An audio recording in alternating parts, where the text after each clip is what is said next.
Okay, Cassandra, let's get started.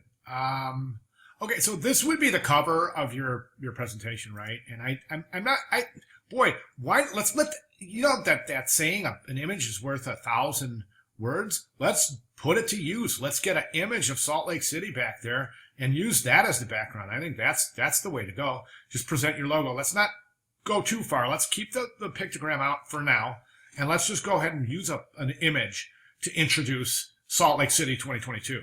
Okay, great logo, by the way. Really, really good job on the logo. Love it.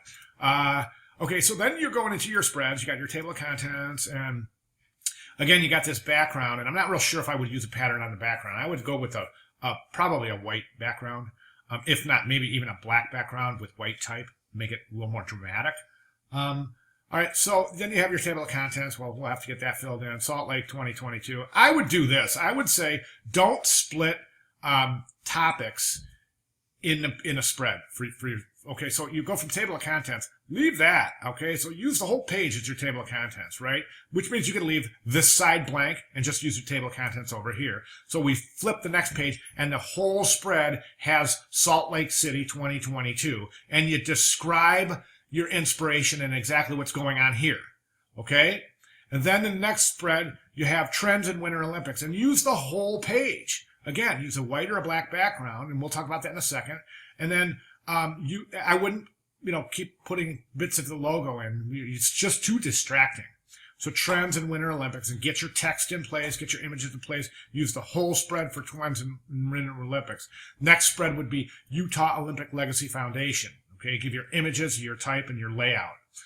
Salt Lake City 2022 Winter Games. Yes, absolutely spread that through. Okay, add images, add type, make it interesting, make it beautiful. Inspiration and concepts, again, we need type in here. You need to describe things. So I just got done saying an image is worth 1,000 words, but a lot of times you need a few words to describe the image. And in this case, that is definitely the situation. Logo, again, whole page. Give us the story. Describe everything behind the logo. All right, same thing with this is pictograms, by the way, not pictographs. Looks like you got pictogram down there, so that's cool. These, I think, are fabulous. And I'll tell you what, I don't even think they belong on a background. I think this is it right here. That's it. They're great. Why clutter them up? I mean, you're kind of taking away from the visibility of these gorgeous pictograms by placing them in the background. My suggestion is for the pictogram page is to show them bigger, give us a good size and show all of them, give us a 4x4 or 1, 2, 3, 4, 5, 6, 7, 8. Yeah, go ahead and show them all. But just put the guy in there. All right. Just the guy. We don't even need that frame, that kind of brushed out frame. Just that. That's it. That's your pictogram right there. That's it. And that should be, you don't even have to draw a frame around it. Just put them in imaginary boxes on a 4x2 grid, just like you've done here. Okay, hope that makes sense. Those are gorgeous. Okay, and then we get to basic placement. Sure. Again, the background is super distracting. Let's use an image for the background, right? Okay. I'm not so sure white's the right color for that, or if that's the right presentation. It just looks really super stark. I don't know. I would work with that. I want to show you something. I'm going to show you something for your colors. I'm over here at Illustrator, and I want to show you a really great way to achieve wonderful color combinations. And it's the color tools in Illustrator. And if we jump over, I just open a regular document in Illustrator.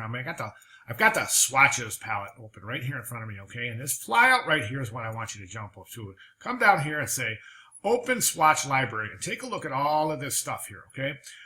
You've got all sorts of okay, sorry about that. Didn't know my computer was going to freak out, but it doesn't surprise me.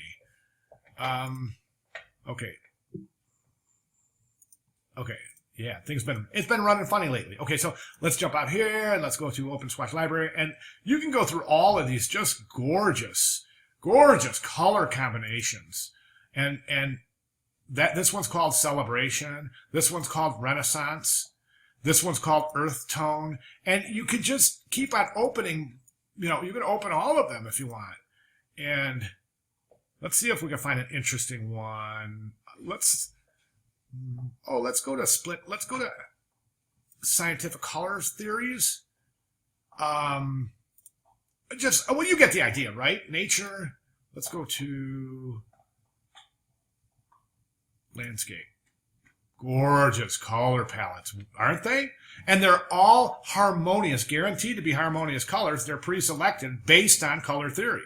So I would suggest maybe starting to look into that for some of your color combinations. Okay? Really, we need to explain everything. I mean, describe how you design the metals. What's the theory behind them? You know, they got a wonderful story behind them. Tell the story. Okay? And then, again, I thought that looks like it's just weird. It's not, doesn't even look like a sweatshirt. It's all one, kind of just one weird blob looking. It doesn't look like, remember I talked about it, there's a thing in,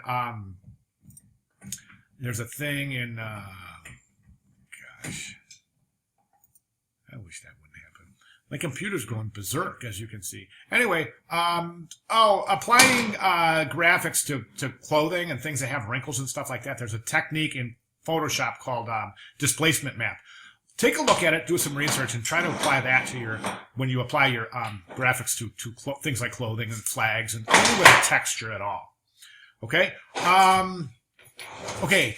Promised I'd show you an example, and here it is. This is one of the better pieces of work that I've seen while teaching this class. I'll just go through it real quick, give you some inspiration. I'll post this somewhere. Introduction and primary branding elements, development of logo, inspiration. Then we have recurring patterns, secondary accent colors, pictograms, and it's just page after page of visualizing it. Just wonderful, wonderful work. And it's just a matter of sitting down and really starting to hammer it out. But you get the idea, right? Gorgeous. You know, she rendered this thing out, and it's just gorgeous. It's a program for the bobsled program. And it just goes on. We got uniforms, and we've got merchandising, and, you know, medals and tickets and badges and placards and outdoor environmental graphics and websites and mobile apps and you know, responsive websites. The list goes on and on and on. And that's why I think that's such a wonderful presentation. I'll post that over somewhere in the announcements tonight, so you guys have it. But